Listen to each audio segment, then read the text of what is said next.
सिराहा नगरपालिकाले जति पनि करारमा र अस्थायी कर्मचारीहरूलाई राखेको थियो त्यो सम्पूर्ण अस्थायी र करारमा रहेको कर्मचारीहरूलाई यही 23 गते असोज 23 गतेबाट सबै एग्रिमेन्टहरू खारिज गरिएको छ। किनभने अहिले हाम्रो जो सुशीला कार्कीको नेतृत्वमा बनेको सरकारले लिएको फैसला अनुसारले चाहिँ सिराहा नगरपालिकाले सबै करार साथीहरूलाई चाहिँ निस्काएको अवस्था छ।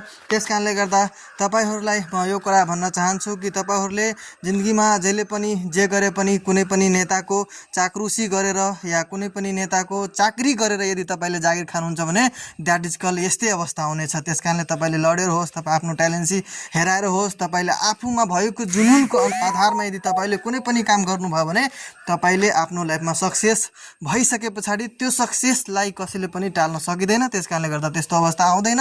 त्यसै भएर तपाईहरूले मेहनत गर्नु, मेहनतको साथमा तपाईहरूले त्यो मेहनतको फल पाउने कोसिस गर्नु, न कि तपाईले अब कसैको चाकरी गरेर कुनै नेताको बल या फोर्स लिएर तपाईले एउटा नोकरी लिइसके पछाडि तपाईले लागिरहेको हुन्छ। तपाईले त्यो खुसीमा पुगिसके पछाडि तपाईले लागिरहेको हुन्छ कि म नै अब यो सबैभन्दा ठुलो व्यक्ति बनिगयो भने त्यो पनि तपाईको लागि राम्रो कुरो होइन। त्यसकारणले गर्दा तपाईको जो घमण्ड छ त्यो घमण्ड तोड्नको लागि नेपाल सरकारमा कहिले न कहिले यस्तो यस्तो कुराहरू आइरहन्छ, यस्तो यस्तो व्यक्ति आइजान्छ।